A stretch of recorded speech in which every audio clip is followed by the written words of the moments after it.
À Fort, chez Diariba, l'eau coule à flot. Pourtant, la vieille dame n'est pas rassurée. Ce qui manque, dit-elle, ce n'est pas la quantité, mais la qualité.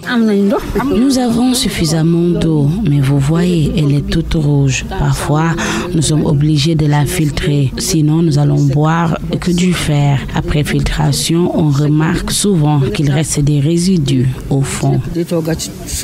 D'après plusieurs habitants rencontrés, les activités minières auraient affecté la ressource. Regardez toutes ces bouteilles remplies d'eau. Vous avez sûrement remarqué que nous achetons aussi très souvent des sachets d'eau. Mais l'eau que nous consommons quotidiennement n'est pas toujours de bonne qualité. Observez simplement la couleur du mur. Elle a changé. Preuve que cette eau peut contenir des substances nocives. Une inquiétude renforcée par le directeur général d'Eramet Grande Côte qui reconnaît que la nappe pourrait être chargée en fer.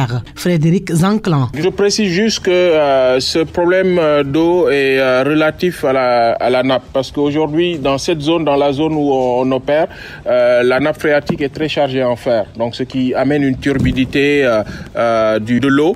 Et ça, nous, quand on l'a identifié, nous avons mis en place un programme de remise en état du réseau d'adduction d'eau qui est en cours. D'ailleurs, vous avez pu voir ça lors de votre visite. Les travaux sont en cours, ils seront livrés. Donc, qui va régler ce problème de turbidité de l'eau. À quelques kilomètres des habitations, le paysage change. Rien n'indique une activité minière passée. Accompagnés des superviseurs Mamadou Diop et Daoud Diédhiou, nous découvrons la réhabilitation en cours. La faune, la flore et la végétation reprennent progressivement leurs droits. On s'est rendu compte que vraiment le sol est fertile. Ensuite, il y a aussi la faune. Quand on est venu pour l'exploiter, avec le défrichement des services de mining, beaucoup d'animaux ont quitté la zone. Et il y a des animaux qu'on a pris ici, par exemple, comme par exemple les serpents. Donc actuellement, quand on est venu pour faire l'inventaire, on a trouvé beaucoup d'animaux qui sont revenus, comme les serpents, les singes, les lapins, ils sont là. Il y a aussi au niveau de la flore, on s'est rendu compte que en dehors des espèces que les populations ont demandé à ce qu'on les ramène ces espèces locales qu'ils utilisent ici, on a introduit d'autres espèces qui sont plus résistantes à la sécheresse. C'est comme le Prosopis juliflora qu'on appelle à Wolof Nebneb Touba. C'est une espèce qui résiste plus. Depuis le lancement des opérations, près de 3000 personnes ont été déplacées vers des villages modernes. Aujourd'hui, 88 hectares sont totalement réhabilités et restitués. Plus de 1000 hectares sont en cours.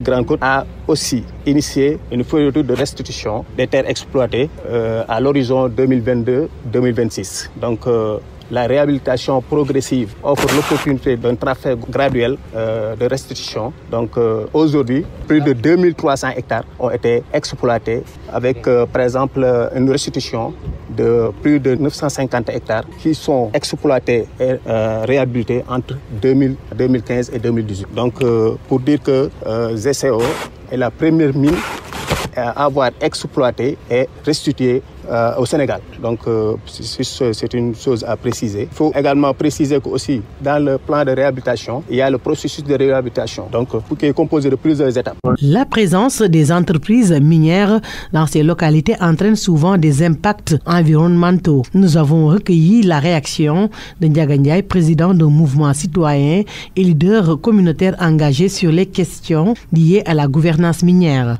C'est souvent lié à la perte des terres, l'expropriation des terres, surtout qui était vraiment réservée à l'agriculture, qui est l'activité la plus dominante dans le coin. Il y a effectivement aussi d'autres impacts qu'on pourrait également citer, comme il y a un impact également sur le secteur économique, mais également sur la rentabilité des productions agricoles. Au-delà de cet aspect également, il y a d'autres préoccupations que les populations ont souvent dénoncées, et c'est souvent lié à la qualité des eaux. Il serait peut-être lié à la présence de l'entreprise, peut-être aussi pas. Donc c'est autant d'impacts sur lesquels les populations ont toujours eu à lever la voix pour effectivement amener l'État à réagir à leur profit.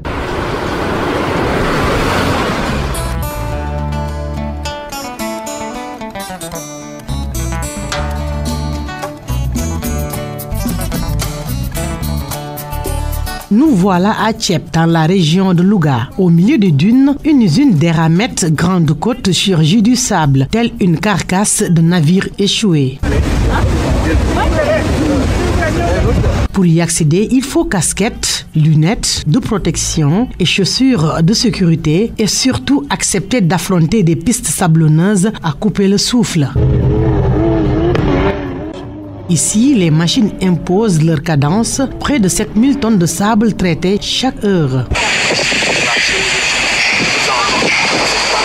Cheikh Tidiane Cissé, assistant administratif chez GCO, vêtu d'un uniforme gris et jaune, explique. Et ce qu'il faut savoir, du début à la fin du process, c'est de l'eau et du sable. Il n'y a aucun intrant chimique qui entre dans le processus. Si vous voyez bien cette eau-là, en fait, c'est un étang qui est là, artificiel, qui a été créé, qui a été creusé jusqu'à la nappe et à un certain niveau, qui a été, comme on dit, où on a ajouté des forages qui sont venus aussi pour maintenir le niveau de l'étang. Et c'est cette eau-là qui est mélangé avec le sable et qui est envoyé au niveau de l'unité de séparation. Il est séparé plusieurs fois jusqu'à ce que l'on puisse sortir la matière première qu'on appelle le HMC.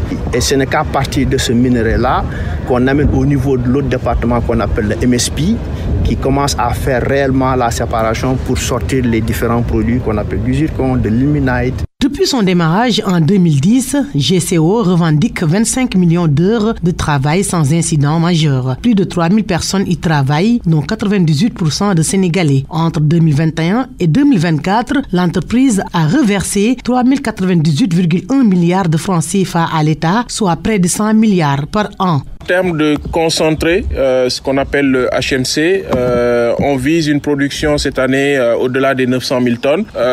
En termes de produits finis, on serait aux environs de 700-800 000 tonnes de produits finis qui regroupent le zircon, l'ilménite, le coxène et le rutile. Retour à Fot. Si les habitants profitent de nouveaux logements, l'électricité et les infrastructures restent des priorités. Comme vous pouvez le constater, toutes ces localités n'ont pas d'électricité. Lorsque nous en parlons à l'entreprise GCO, elle nous répond que ce n'est pas de son ressort, mais celui de l'État, car c'est à l'État de nous venir en aide. Vous voyez, ils ont loti tout le village. Il n'y a même plus d'espace pour nos troupeaux. Parfois, il y a même des conflits entre éleveurs et agriculteurs à cause de ce manque d'espace. Quelques kilomètres, le village de Medina Salam. Ici, le poste de santé continue de tourner malgré le manque de moyens. Cheikh Diop est l'infirmier chef de poste. On a des tables de consultation, on a des armoires d'archivage, des tables d'accouchement, le matériel nécessaire pour la réanimation des nouveau-nés, les lampes à chauffage. On a deux. Il y en a pour les coins du nouveau-né. On en dispose deux en cas de panne de l'eau. Nous n'avons pas d'ambulance. Malgré ce manque, le personnel parvient à contenir les pathologies courantes comme l'hypertension. Ça touche le plus souvent les sujets âgés, plus de 60 ans et de sexe F. Par exemple, si 10 patients consultés chaque jour, presque les 5 sont des hypertendus. C'est peut-être leur mode de vie. Ils ne s'alimentent pas bien. Parce qu'ils passent presque toute la journée dans les champs, ils prennent leur repas, après 17h, 16h, un repas gras, après ils s'annosent. Pour moi, c'est ça qui l'explique. Dans ce village, une autre préoccupation domine l'accès à la terre, une inquiétude partagée par de nombreux jeunes sans emploi et sans perspective. Abdoul Sow avait promis de nous former dans différents métiers et de nous offrir des emplois. Je fais partie de ces jeunes qui ont cru à cette déclaration. Ils ont également mis en place un GIE dont bénéficient d'autres jeunes, mais pas nous, alors que nous sommes dans cette localité. Pour nous, obtenir un emploi devient une véritable préoccupation. Par ailleurs, nous disposions de terres à cultiver, ce qui nous permettait à chaque famille d'avoir de quoi s'occuper. Aujourd'hui, ce n'est plus le cas. Chaque famille ne dispose que d'un seul hectare. Et face à l'avancée progressive de la mine voisine, les autorités minières promettent d'organiser des consultations communautaires. Objectif, anticiper les futurs déplacements de population et éviter les tensions. On a une mine qui est itinérante, donc on aura à toujours avoir des interactions avec les populations, donc ce qui veut dire que il y aura des déplacements des relocalisations, donc on va dire. Et ça, c'est quelque chose qu'on anticipe. Donc vous avez pu voir les villages modernes qu'on a pu construire. Donc c'est dans le même schéma qu'on va continuer à évoluer. Et tout ce processus est bien cadré par une commission qui est présidée par l'État du Sénégal par le biais du préfet. Donc c'est un processus qui va continuer, oui.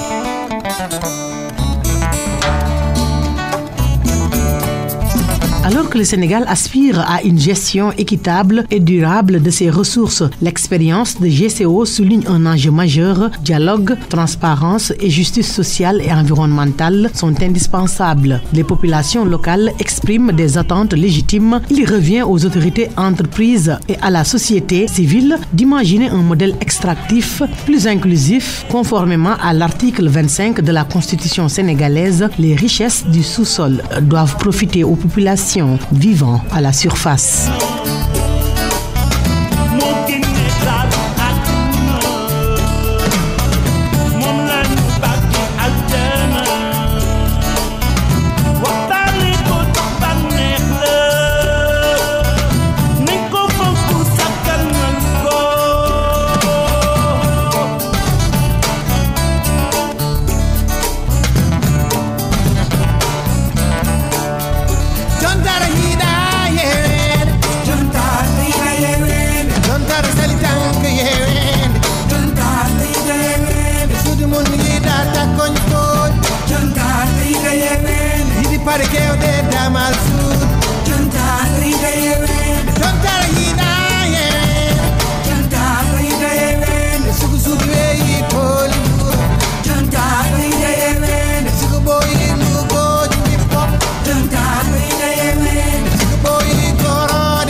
sutura sax